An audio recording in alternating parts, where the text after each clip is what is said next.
Yeah, we've become more right-wing, essentially, I think. In some ways. Miserable right-wing prohibitionists. Because they keep talking about bloody youth clubs, for young people, and there's nothing more social than the pub, I think, for adults at least. There's two things that politicians across the divide want to destroy. It's the internet and pubs, in my opinion. Do not drink wine and walk in the middle of the road, because apparently that happens all the time. I think that we've got our title for this episode now. Hello and welcome back to Last Orders. I'm Tom Slater, editor of Spiked, joined as I am in every single episode by Chris Snowden from the IA. How you doing, Chris? Very well, thanks. Got a book out.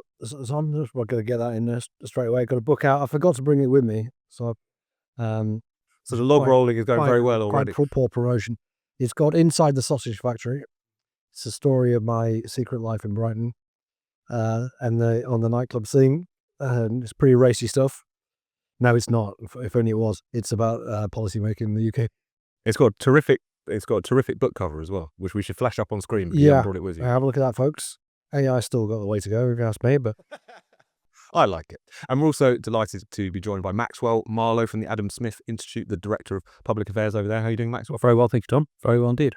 Great to have you. We've got plenty to talk about. We're going to discuss the social media ban. We're going to pay tribute to the late David Hockney, as well as talking about the never-ending war on pubs. Before we do that, though, I just want to remind you all about our very special Brexit anniversary offer. We've made up these beautiful 10 years of Brexit pint glasses, but you can only get your hands on one if you donate to Spiked. A donation of £40 or more will allow you to get your hands on one of these and also support our brilliant work on this podcast and across the site. Go to spiked-online.com/support to get one while stocks last. do you know what else happened 10 years ago, Tom? What happened 10 years ago? We started this podcast Has it actually just been that over long? 10 years ago. May 2016. That makes me feel very, very old. Very old and unbelievable that we've been dragging this podcast over so long. Talking about essentially the same thing every 2 weeks. Well, you say that. It has morphed over the years. We moved into the Letby area. Moved into the Letby area. There's obviously the COVID period, which took up a lot of time. Also, the fact that we've gone from being a libertarian podcast to the most ban-happy podcast that exists. It's the aging process in microcosm, isn't it? I think so, yeah. We've become more right-wing, essentially, I think, in some ways. Miserable right-wing prohibitionists. Exactly. So it's been a hell of a journey, Chris. I hope you've It's been emotional. Should we start with the social media ban, Maxwell? Because this is something that the Labour government were toying with for a while, but now they've come out pretty firmly in favour of it and going even further than what seems to have been done in Australia. Do you want to talk us through a little bit about what scant details we have and what you think about it? So they're calling it Australia Plus, which we seem to get all of our horrible nanny state ideas from Australia and we just lump it in over here. And obviously it goes as planned, which is terribly. So they've basically been under pressure from Mumsnet and the Conservative Party. For some reason, the Conservative Party came out when it was announced and said, this is a big victory for us. So I thought, you don't really want to put your branding on a big turd like that, to be honest. So that's where we are with it. But yes, they've said they're going to ban all under 16s from accessing most end-to-end use of social media, which is stuff like Instagram, Snapchat, X, formerly Twitter, Reddit, but not Discord, which I think is fascinating given the sort of stuff that goes on Discord. It's not great. What is Discord? Discord is basically it's like a big chat where you basically have all these channels you can join, a whole global community. A lot of grooming happens on there. It's quite famous for it. So they're keeping that nice and empty. Except for that one, that's great. Obviously, Blue Sky's been included after a lot of bashing on Twitter, which is good. But yes, they're doing that. Are there a lot of 14-year-olds desperate to go on Blue Sky? I don't know. That's the concern. They're going very left wing nowadays. So who knows if they want to get their normie opinions from somewhere. But so they're going to do that. But obviously, learning from Australia, where 60% of under 16s are still using their old accounts. Using some accounts, not necessarily their older one. Well, this is the other thing. So they're also using VPNs, right? So now this Kendall came out and said, we're going to look at, banning VPNs, which puts us up there. What was it with North Korea, China, Russia, Iran, and Djibouti, or something like that? There's an element of the old lady who swallowed a fly as well, isn't it? It's we ban that as well. Everyone's using that. We better ban that. Yeah, exactly. So it keeps going. And there's a really great clip out on LBC where other radio shows are available. But basically, the producer was sat there, asked by Nick Ferrari, can you show us how easy it is to get on a VPN? And he just goes, done. And Liz Kendall sat there going, I didn't know that. Firefox has it installed now. Of Like course in it the does, yeah. browser, you just click it. I didn't know you were a Firefox user though. I'm a Chris. Firefox man, yeah. Oh my yeah. gosh, yeah. Or you can use Brave. Is that that's also bad? very good. Is that not cool? It's quite retro. It doesn't work with a lot of podcasting software, I find, including the one we use. Yes, exactly. I don't know and why. we keep trying to tell you to switch it up, but I refuse to. Your brand loyalty. I've got on my bookmarks. I can't give up Firefox now. But yeah, no, that's where we are. It's going to be an absolute disaster. It's going to be really, really terrible. Especially because they won't be able to ban the VPNs. I don't think they've got it in them. M in MI6 have to find another way of hacking into other softwares. But yeah, that's where we are, unfortunately. What do you make of this, Chris? I know you wrote a piece for the Critic about this week. Yeah. Talking about your own experiences of trying to I your don't own like daughter's to talk social about media my own use. experiences, but they are quite valid in this instance because I do have a 14-year-old daughter who uses social media all the time, and so do all her friends. And honestly, I share the concerns of parents about kids being on the internet in general, smartphones, all this. We don't know, how it's going to end. We're in uncharted territory. Of course, you don't want to see a child like this constantly glued to the screen. But then you just go, well, what was I doing when I was that age? I was just glued to the TV. And older people would go, isn't it terrible the kids are always watching TV or playing the Sega Mega Drive? You used to spend entire summer holidays just playing computer games. People go, you should go outside. So, no, I'm playing Sonic. So there's, surely a large element of this is people being worried about the next generation and new technology, and these things tend to work out fine. And I would say, honestly, on balance, there's obviously pros and cons of social media, but they're a net benefit to me personally, and I think they've been a net benefit to my daughter and her generation. Kids are never bored now because of it, and I know there's some curmudgeons who think that's a bad thing, and you need to use imagination, and maybe a bit of boredom can be useful in life. I think that's quite a hard sell to kids, to be honest with you, forces them to be bored when they don't need to be. But, as one of these wonderful kids said on the BBC on Monday morning, this is my window to the world. This is how I connect with my friends and family. It's just how we do things now. You can't put the genie back in the bottle or turn the clocks back. So I don't think social media generally has been a bad thing. I think it's actually made kids of my daughter's age very tech savvy, for one, which means they're going to be able to run rings around these legislators, but also actually quite cynical about the internet. It's the old people who fall for the internet scams. That's very true. It's not kids. Fall for very obvious janky AI videos and things. Yeah, and also she will happily put her phone away as soon as she has a chance to do something else. She, there's a chance to play football or play something or see her friends and that. They don't have the phones out there. So I don't think it has retarded their development in any way. I think it's been generally a good thing. I agree with everything Max has said about the dangers of this. But it's interesting, it's not just libertarians pointing these dangers out. It's the NSPCC. Yep. It's UNICEF. It's Save the Children. All of whom are against this thing. All of whom are saying there are serious unintended consequences that are not being thought through. We're ignoring what's happening in Australia, just as we did with tobacco. Exactly the same situation. They were a world leader in Australia in plain packaging and tobacco control, world leader. They were a world leader in social media. They were all saying this, politicians. They love being a world leader in Australia. I don't know why they bother, because no one pays attention to anything that goes on there, apparently. Why being a world leader if the world doesn't care? But look, I honestly think it could really get quite nasty, this, because you just don't have the safeguards. I can, on my phone right now, I could turn my daughter's phone off. Should we do it? From here? Yeah, sure, go. I can also turn my central heating on and all sorts of things. I can open your Firefox. You can do everything. I can, yeah. Well, you got to use Safari on this, unfortunately. Which is why I use it when we have to do the podcast remotely. But no, I can turn off TikTok. I can set the times, how many hours you can use it for.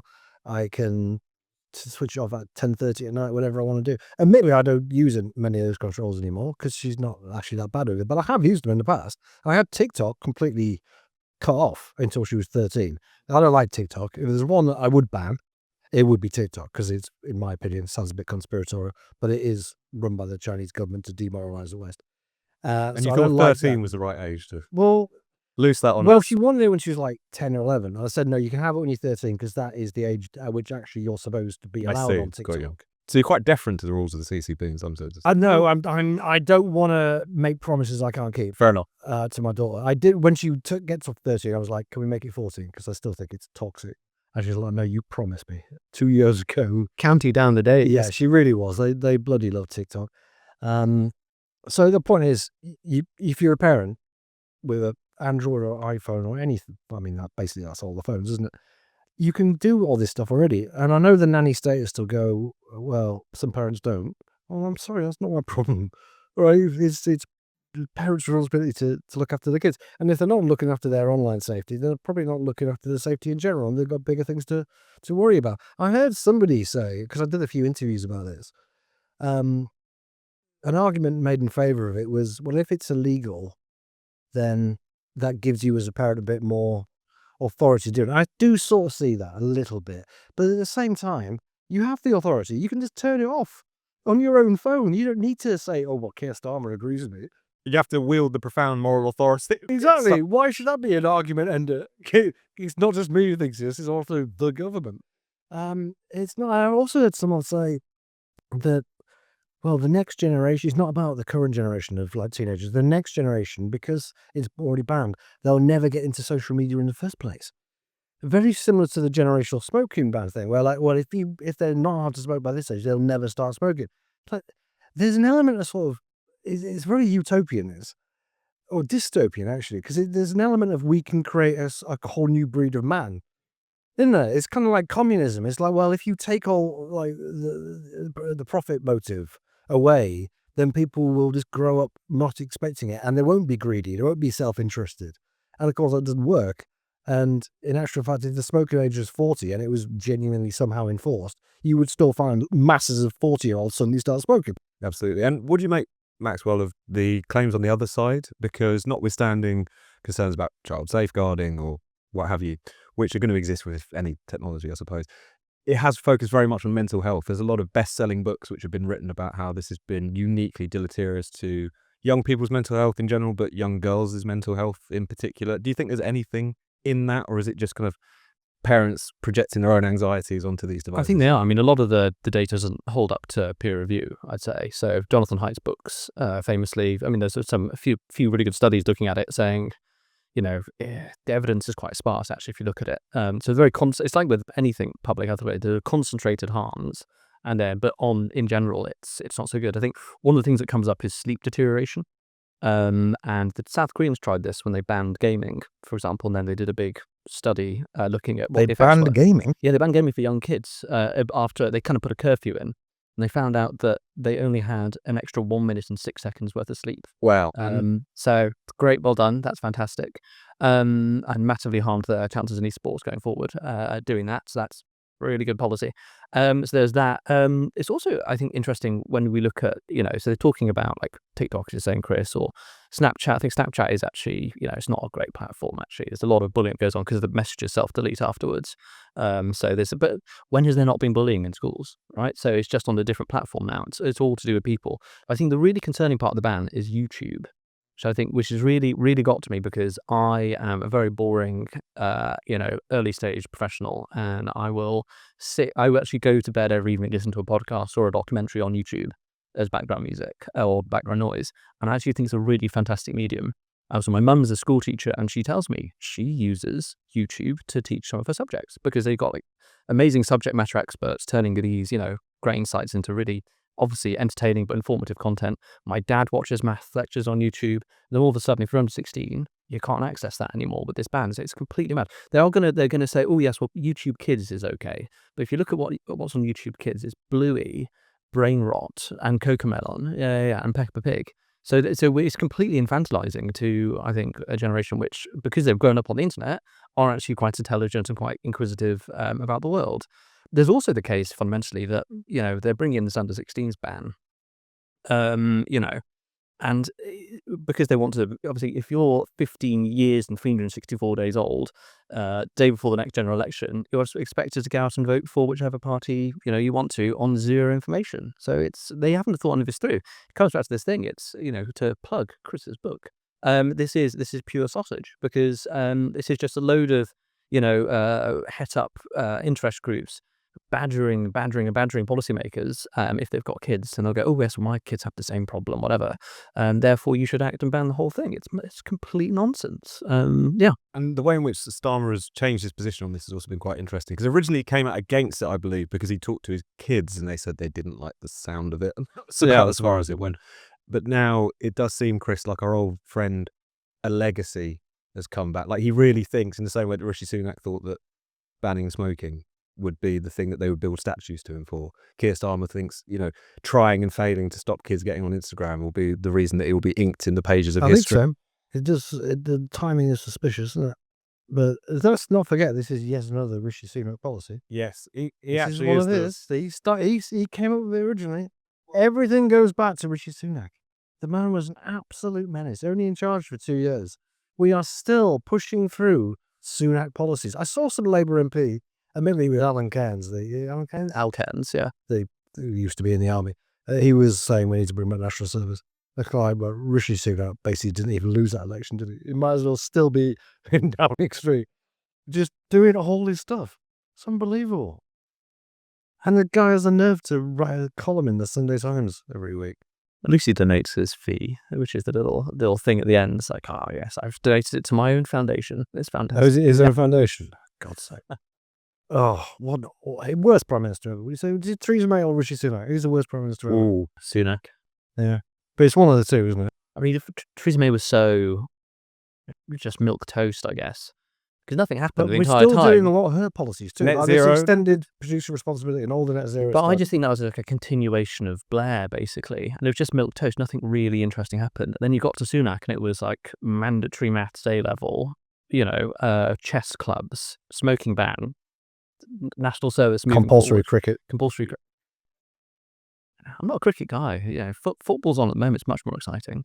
No, I agree. Could you imagine? Rishi likes it. Could you imagine Keir Starmer coming out and saying, "Oh, we're going to do a bank holiday if we win the Ashes"? Never. No. Definitely for World Cup. No, but the Ashes, to be fair, wouldn't finish at 2:00 in the morning, would it? Or it might do, I suppose, if it was Australia.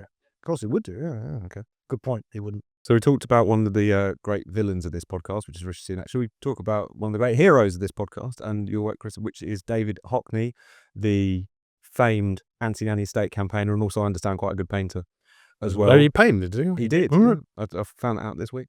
You wrote a brilliant tribute to the great man on Spikes this week. Do you want to remind us a little bit about his lonely but very passionate fight against crackdowns on smoking in particular that you mounted over the years? Yeah, it was only when I wrote the piece and kind of did the research, basically looking up articles about it. This is how the sausage is made. How relentless he was in his, let's call it, pro-smoking. I mean, it wasn't just about smoking. He was actively pro-smoking.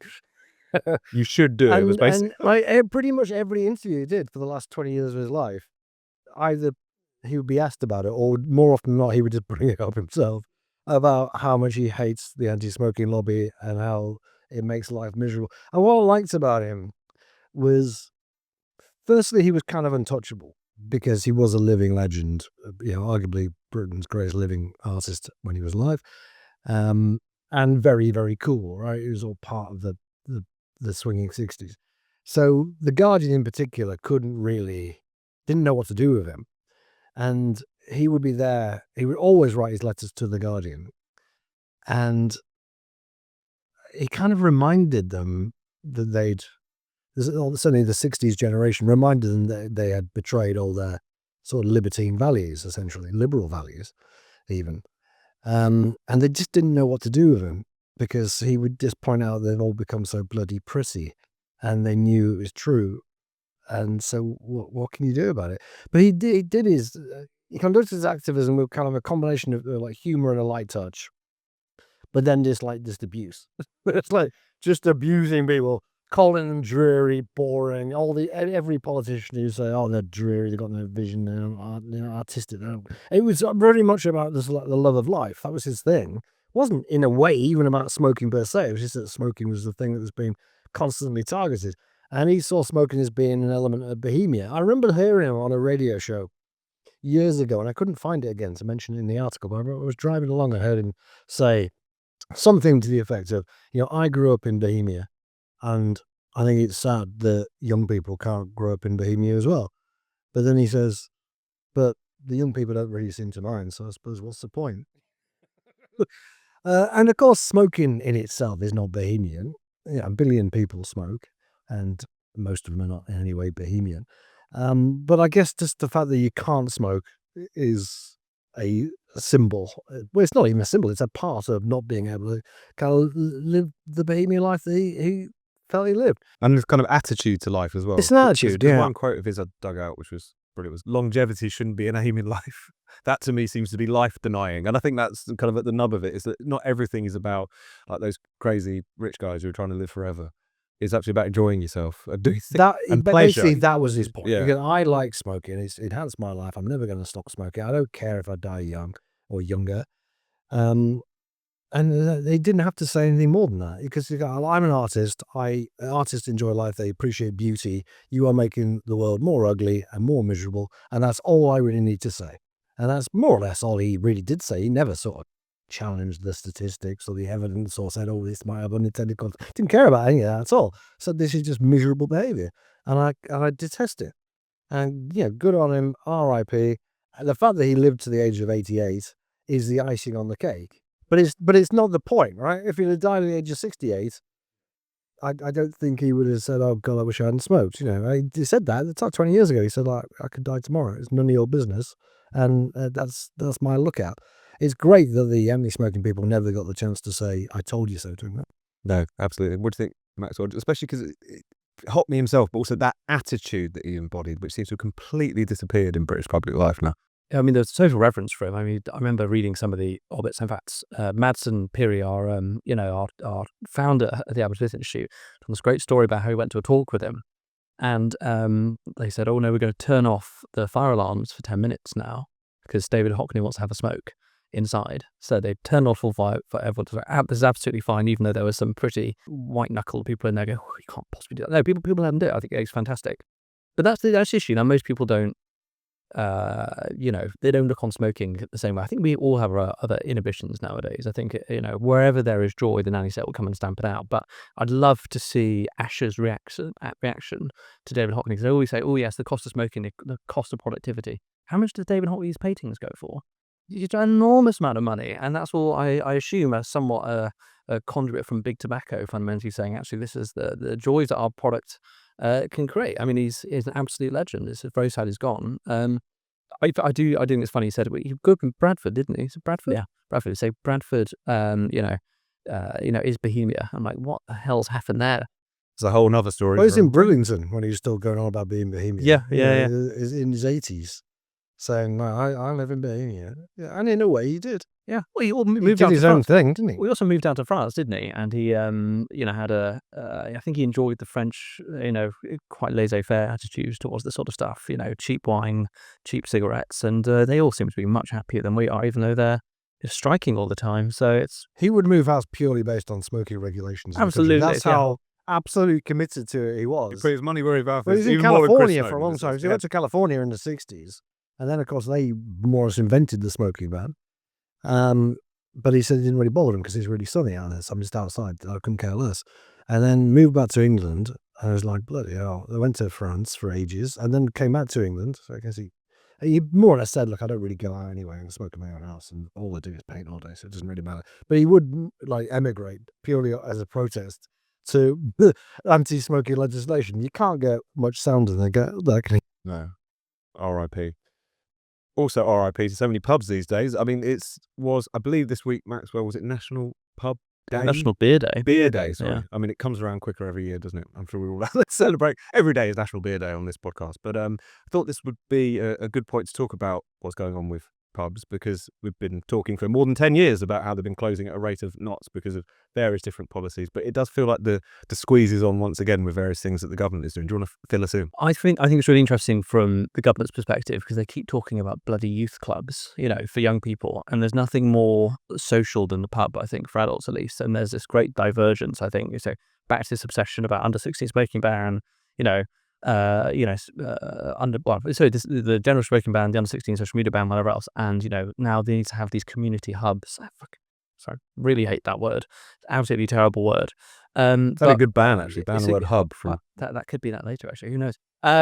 But this is the thing, right? And then you get to the pub, which is the absolute cornerstone of so many social attributes back in the 80s in the city. It's where all the deals were made, up and down the country. It's an amazing institution, and the government absolutely despise it. I just can't work out why. Well, I think I know. It's the Resolution Foundation had this paper out when Torsten Bell was still running the place, saying that hospitality is so low productivity that we need to have kind of targeted policy in order to kill off hospitality, to transfer all those workers. Christ, did you say that? Yeah, it's in there. It's amazing. When you read it and you go, right, okay, that's really interesting. I don't think from a think tank perspective you should ever say we want to crack down on a specific kind of legal sector because we don't like where it's going. Of course, the Resolution Foundation did, but now that's come into action. So yeah, they're really up the creek, shall we say? But it's like a combination of mainly it's energy bills and national insurance and whatever else.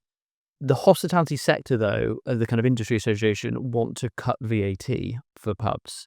And then Dan Needle, who's obviously, the bald-headed magician of tax policy, who's very well respected, I guess, in government, even in the government, has turned around and said, well, this would just be a huge, tax bun to McDonald's and Hilton, whatever else, just from the numbers. So that's not going to work. And I'm a bit worried that they're going to go off down this trail of VAT and ignore the national insurance, the minimum wage, those things that really hit hospitality the hardest. And there's also beer duty, of course. And that's absolutely whacked the bottom line for most of these pubs. So our local in Westminster, the Marquis of Granby, it's now £8.20 for a pint of Asahi. Other beers are available. But, that's completely absurd. So, it does affect young people who are on rubbish wages, but also means the pubs can't stay open. Yeah, absolutely. Chris, is there anything you want to add in to this? I know you've been... Well, I'm sure you've said it all, but is there anything that's kind of new about this? It's interesting when, by coincidence, we're mentioning in the same episode social media bans and the state of the pubs. There's two things that politicians across the divide want to destroy. It's the internet and pubs, in my opinion. Everything they do seems aimed at internet censorship and closing down the pubs.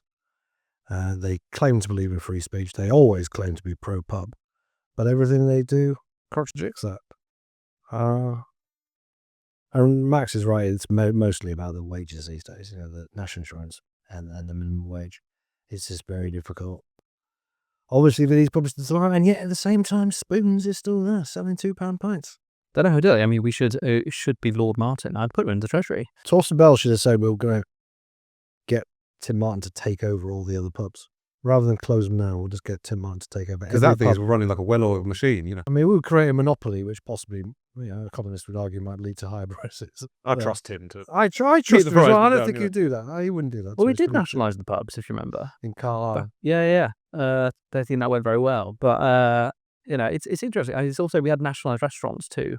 And we've seen these suggestions they want to bring back nationalised restaurants. I think they are bringing back, aren't they? Are they? Oh, they are, aren't they? Yeah. The kind of Soviet dining experience you can get. That's the plan, is to bring them back. And that fella in New York, Mandami, has got state-owned grocery stores, bodegas, yeah. That'll go well, I'm sure. So yes, nationalisation is the answer. Hang on, what?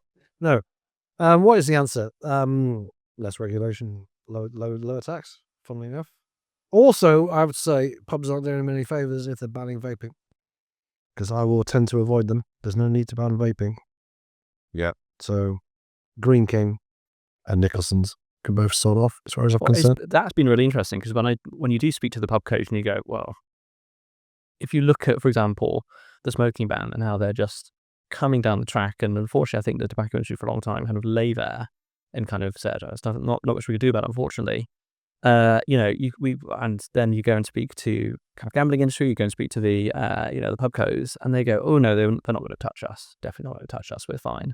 And then comes knocking Rachel Reeves and formerly West Street, now James Murray, going, oh yeah, no, we're coming for you now. And it's been really interesting to see.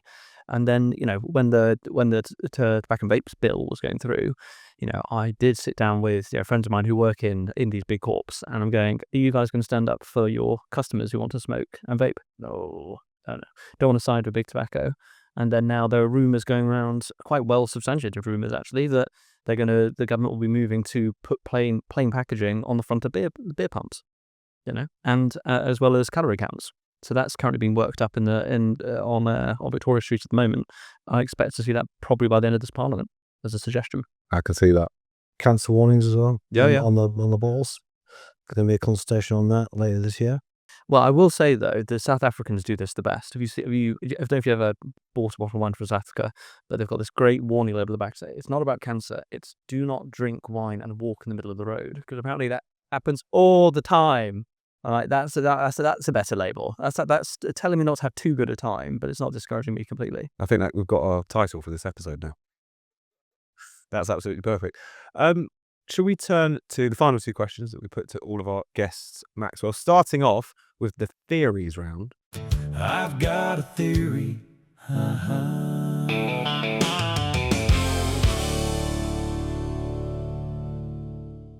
So do you have a theory? I do, actually. I wrote it down. I think the obesity epidemic is the cause of big gym and kind of food influencers. And the reason I think that is because all of these regulations keep coming into place. I remember when I was going to school, they had the eat healthy mascots, whatever else. We had turkey twizzlers were banned while I was still at school. It was absolutely terrible. All these regulations keep in place, sugar tax, whatever else. But the ban on the ban on fast food on the tube, you name it. Yet people kept getting fatter and fatter and fatter. So who would benefit from that? Of course, Pure Gym, the gym companies, the influencers online who would keep hawking their health products, whatever else, whilst decrying obesity. And obviously people kept getting bigger and bigger and bigger. Or at least people weren't getting smaller until Novo Nordisk came along with GLP-1s, the Ozempics, and that actually broke the cycle. So my theory is that these big kind of health companies fundamentally were profiting off terrible policy and getting people fatter, and we can see that's been broken because Weight Watchers famously basically exploded overnight when they brought in Ozempic. So that's long gone, and that's what happens when their little Ponzi scheme of fatness ends up going under. I'm glad we're finally having a pop at gyms as well, because I think we've talked about it before, been mystified by the seeming compulsory nature of gym membership now amongst people just a bit younger than me, or I suppose my generation. They do in as well. London, yeah. You don't go to gym. No, never. No, Like, nor once in my Yeah. life, someone took me along and was like, "This isn't for me." But I people think do talk about it like it's a normal thing. Going to the gym. yeah, because it has become, that really unsettles me. I think it's bred out of an element of just narcissism and I don't know. I have never even seen a gym in a hotel, even though every time I check into a hotel, they tell me where the gym is and what hours it's open. I don't know. I've Do they never actually even exist? accidentally walked into one. I mean, I assume that'd be your first question whenever you check in somewhere. Where is the gym? I need where's to the get- gym? need to get my workout in. Is the barns on the top? Yeah. Yeah.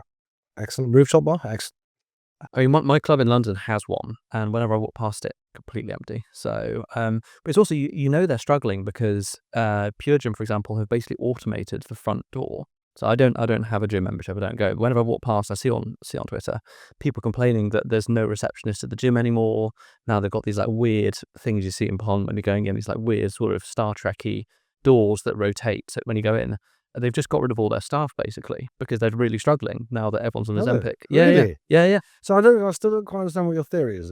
That they benefited from people being fat. Basically, yeah. And Well, that's true, yeah. And they keep pushing this sort of stuff. Not that they caused the obesity epidemic. I think they pushed government policy in that way. Oh, to make them bring in useless policies. Basically, yeah. And then they say, oh, well, don't worry. Because if you remember, during COVID, for example, they're always encouraging people to go out and exercise. As soon as lockdowns were lifted, all the big deals came in. You come and join the gym, £1 for a month, etc. So I think they basically privatized they financialized the outcome of like terrible government policy.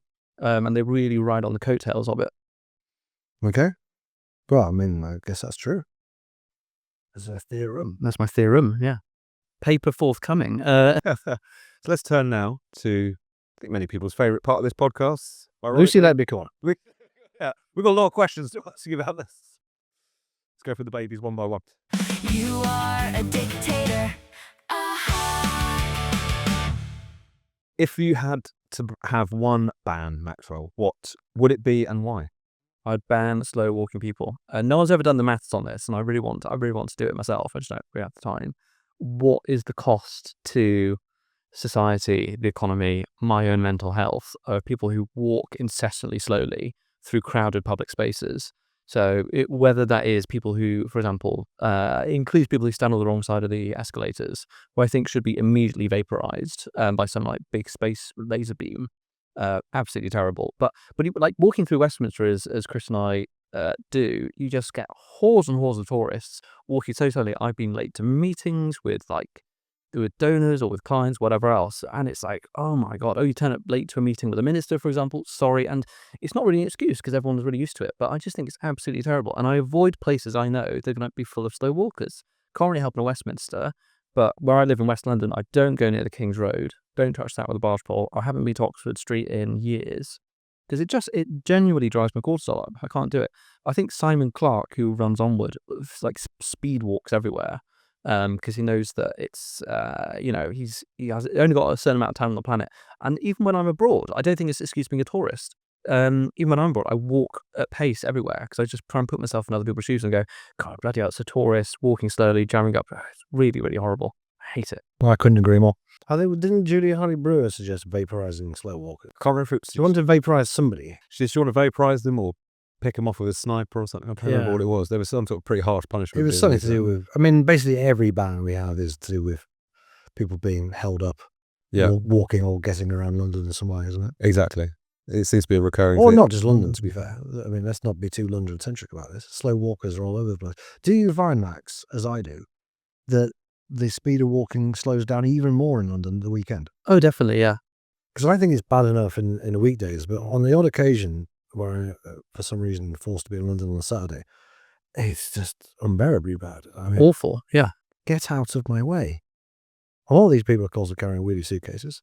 It inevitably slows them down. God. Ever since you start talking about this, I see them everywhere, and they seem to be getting bigger and bigger and bigger. You think, unless you're moving house, why do you need this? That is the only time it's tolerable.